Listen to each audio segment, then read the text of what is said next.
Gue di sini sebagai sutradara, sebagai direktur fotografi, sebagai editor, asisten editor, jadi asisten 2 di kamera. Di sini sebagai first AD, sebagai still foto. Tugas gue bikin musik sebagai sound recordist. Aku jadi wardrobe stylist dan merangkap menjadi produser di film ini. Produser juga dan penulis skenario plus associate producer. Mereka kerja baik itu karena ya ini film mereka, ini investasi yang mereka tanamin ya di film ini. Hal yang menjadi kekurangan, gimana caranya gue bikin jadi kelebihan. Gue harus bisa berpikir gimana caranya menangkap ambience yang ada untuk gue rekam di kamera gue. Gue ngajak Vino itu modal bacot. Chemistry kan nggak cuma sama lawan main aja gitu kan, tapi sama kameramen, sama Yopi, sama orang-orang yang di lapangan semuanya itu juga harus punya chemistry gitu, terutama sama Ocai. Karena memang ketika truly made the deep, ketika gue membaca cerita ini, gue mau ini gitu. Sampai akhirnya bahkan gue nggak pernah nanya apa gue di transfer karena gue mau syuting ini, pokoknya gue mau syuting ini apapun yang terjadi gitu. Jadi mau berapapun terserah deh, yang penting gue mau kerja ini gitu.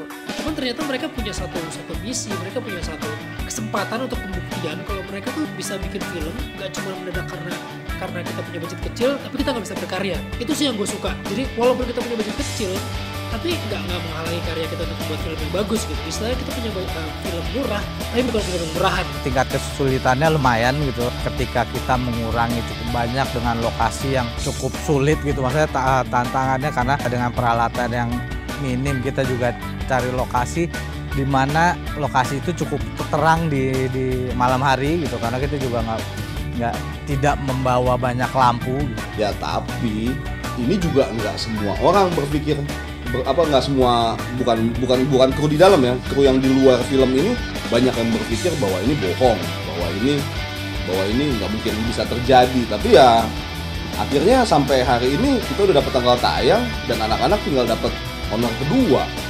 Salah satu bentuk kepercayaan itu apa kan, itu pertanyaannya kan. Pertama dari sisi keuangan gue terbuka sama mereka. Terus kedua mengenai nanti jumlah penonton itu sih udah pasti nanti kita lihat sama-sama lah. Buat gue sih revolusi sistem sih kalau ini sampai terjadi gitu, bahwa lu nggak harus bergantung sama PH-PH tertentu gitu. Lu bisa menciptakan film lu sendiri dengan teman-teman lu.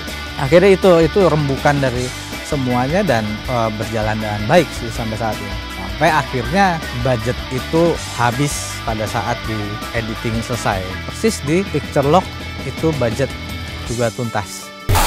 Gue mau jadi legend.